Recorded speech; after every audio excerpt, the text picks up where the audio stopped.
ბორჯომში 9 აპრილის ქუჩაზე მდებარე კაფეში ხანძრის ლიკვიდაცია მალევე მოხერხდა.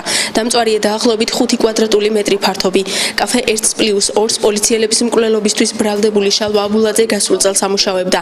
რამდენიმე თვის წინ კი მის ბიზნეს პარტნიორს და მეგობარს მამედოვების ოჯახს საკუთრებაში გადაეცა. კაფე მხოლოდ ზაფხულის სეზონზე მუშაობდა.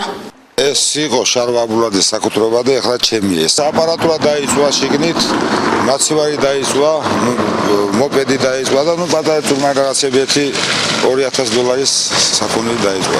ვისგან გაჩნდა ცეცხლიანური ვიდეო წაუკიდა თუ ისე გაჩნდა? ჯერ არ ვიცით, ამას დაადგინს ექსპერტიზა. არ ვიცით, ვერ გეტყვით, მე ხო ექსპერტი არა ვარ, ექსპერტიზა დაადგენს ყველაფერს რა. და თქვენ და შალვა აბულაძე ხართ მხოლოდ ბიზნეს პარტნიორები? ძმაკაცები ვართ და ბიზნეს პარტნიორები ვიყავით. როდისგან მოგეცათ თქვენ ეს კაფე?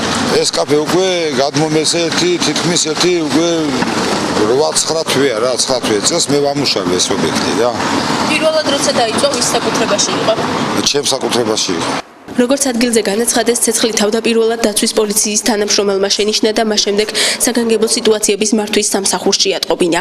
შემთხვევის ადგილზე ამჟამად კრიმინალისტები მუშაობენ. მომხდარზე გამოძიება სისხლის სამართლის კოდექსის 187 მუხლით მიმდინარეობს, რაც ნივთის დაზიანებას ან განადგურებას გულისხმობს. მამედოვების ოჯახი აცხადებს, რომ კაფე მომავალი წლის ზაფხულში კვლავ ამუშავდება.